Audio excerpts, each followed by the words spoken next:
So, you want to get into the games industry, perhaps compelled by the epic quests, grand adventures, and timeless stories that we see every day.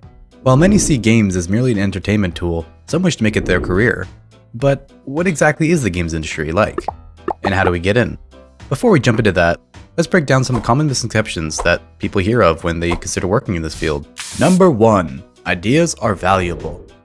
Oftentimes, many aspiring game developers come in with what they believe is this fantastic, groundbreaking idea that will make them rich.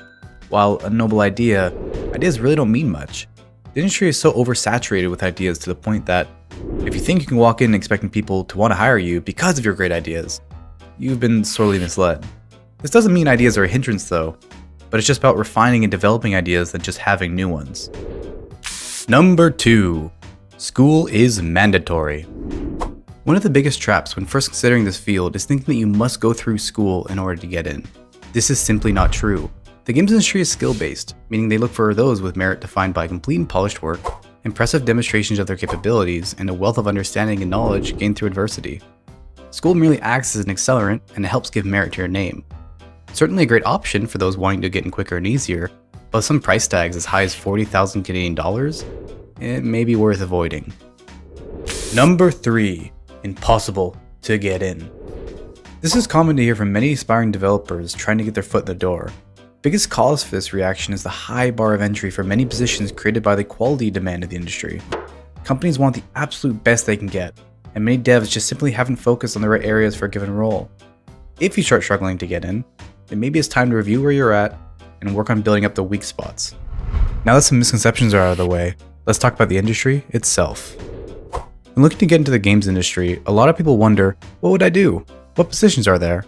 What suits me best? The games industry is massive, comprised of hundreds of roles that change meaning between companies. The best thing to do first is consider your interest against the 3 categories of game development: art, programming, and design. We can break them down as follows. Do you like developing the visual and auditory experience of a game? If so, then perhaps investigating 3D modeling, visual effects, animation, or even audio engineering may suit you.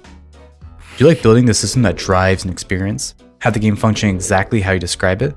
Then maybe studying a programming language or scripting within a game engine would suit you.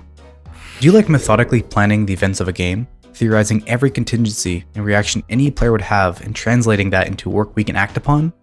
Then researching game design theorems, deconstructing existing works to find evidence for claims, and investigating how to apply all of this to the medium of game development might be in your interests.